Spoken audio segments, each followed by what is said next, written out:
ran outside. They needed somewhere safe. They found an underground parking garage and locked themselves inside. 11:55. Nothing happened. 11:58. Still nothing. 11:59. Hart stared at the clock. 12 o'clock. The entire city went dark. Every light disappeared. Then, a sound came from above them. Hundreds of footsteps. Hart and Emma looked at each other. People were walking outside. Hart slowly opened the garage door and froze. The streets were no longer empty. Thousands of people were standing there. But something was wrong. They weren't moving normally. They were standing completely still, all facing the same direction. Hart whispered, "What are they looking at?" Then every person in the street slowly turned their heads and looked directly at the garage. Emma grabbed Hart's arm.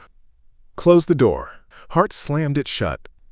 A second later, something hit the other side. Boom! Then another. Boom! Hart and Emma backed away. Then Hart's phone vibrated. One final message appeared. "You have until sunrise." Hart stared at the screen. Emma looked at him. What happens at sunrise? Hart didn't know, but somewhere above them, the footsteps had stopped. And that was even more frightening, because now something was coming toward them. The story doesn't end there, because at 5:48 a.m., Hart discovered the truth. The people outside weren't the ones who had disappeared. They were the ones who had been left behind, and the people who disappeared were somewhere else. Hart's phone suddenly received a video. He opened it.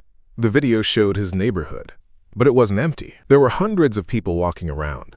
His mother was there. His friends were there. Everyone who had disappeared was there.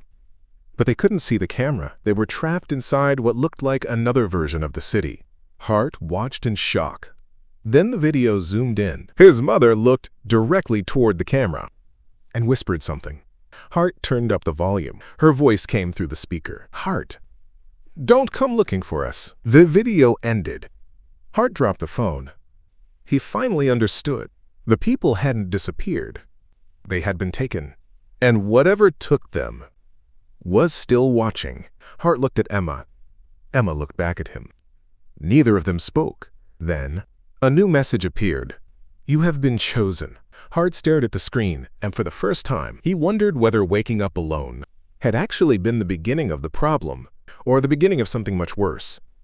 So here's the question. If you woke up tomorrow and discovered that everyone in the world had disappeared, would you leave your house and search for answers? Or would you stay inside and wait? Tell me what you would do. Welcome to Whisper Vault.